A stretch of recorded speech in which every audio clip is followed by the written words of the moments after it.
Pirmā specializētā uroloģiskā nodaļa tika atvērta 19. gadsimta sākumā Parīzes klīnikā. No tā laika profilaktiskā izmeklēšana pie speciālistiem urologiem ir kļuvusi par neatņemamu veselības uzturēšanas un saglabāšanas sastāvdaļu. Rīgā uroloģisko problēmu diagnostiku un mūsdienīgus ārstēšanas veidus veids uroklinikas speciālisti. Cilvēks griežas nevis ar problēmu, cilvēks saka, kas man sāp. Un tad tas mūsu uzdevums ir atkarībā no tā, kāda ir diagnoze, tad arī šo slimnieku ārstēt. Nevis pateikt, jums nav uroloģija, iet lūdzu uz nākošo klīniku.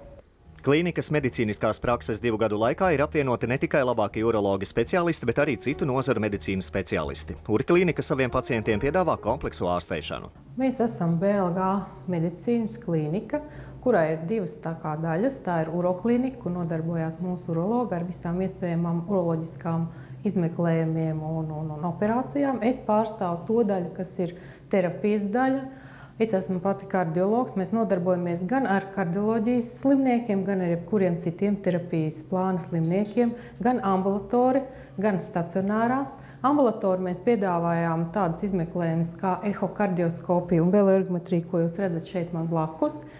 Piedāvājam arī vēders sonogrāfiju, sonogrāfiju vairogdziedzrim, elektrokardiogrammas. Stacionārā mēs ārstējam visa veida kardioloģiskus un terapeitiskus pacientus. Uroklīnika atrodas ērtā vietā 2. pilsētas slimnīcas teritorijā. Šeit ir iespēja ārstēties ambulatori un arī stacionārā. Pacientiem tiek piedāvātas komfortablas vienvietīgas un divvietīgas palātas ar televizoru un pieeju internetam.